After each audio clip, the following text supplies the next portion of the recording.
There is a verse in the Bible that talks about your yes being yes and your no being no. And if we're honest with ourselves, it's not always easy for the outward yes that you express to be the inward yes that you feel. This is a bit of an abstract topic, but it is incredibly important that we talk about this idea of submission, or your yes being your yes while being a missionary. Because if you don't, it can have detrimentally negative effects.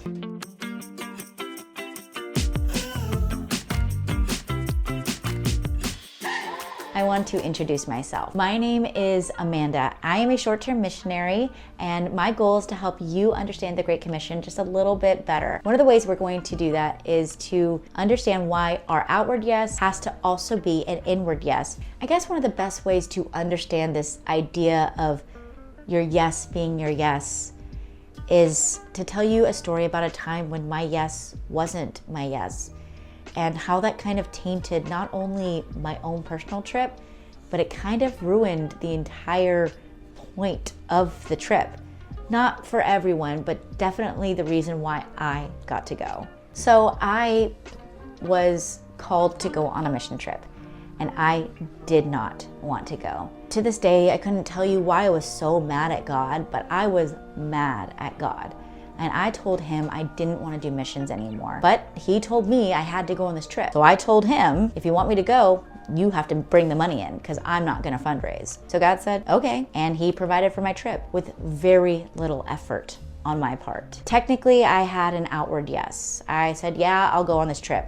But inwardly, I did not want to be there. And so I was kind of careless on this trip. I was specifically going on this trip to be a videographer. This organization had their first ever graduating class. It was incredibly important that I was there to capture this story of these kids who have grown up going to this school and hearing the love of God. And for the first time in the history of a remote village, they have individuals who have a high enough high school education that these kids can go to college. It's an incredible story. And I regret my actions on the trip, because I had the outward yes to go and my inward yes was actually a no. I didn't do my job on the trip. I didn't care to take care of my equipment.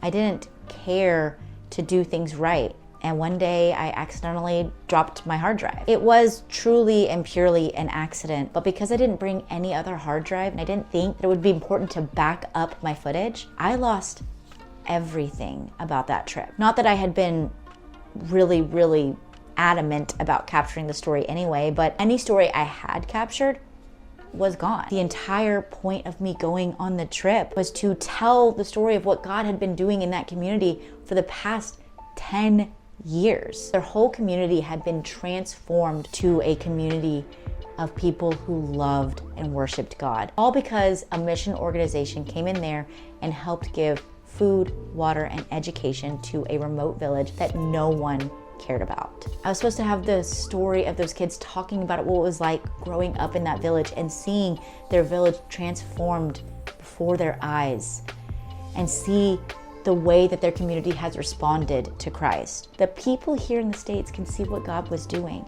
and continue to pour into that organization. I was supposed to capture that story, and my own inability to submit to the mission and understand what God was doing stopped me from doing what God asked, and I ruined the trip. Now, is that gonna happen for every trip you go on if you don't submit to your authority or humble yourself before God?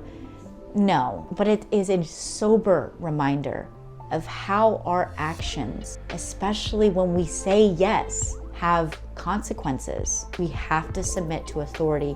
We have to be able to be humble before the Lord in order to really showcase what He's doing in these countries. You have to be able to let your yes be your yes, outwardly and inwardly.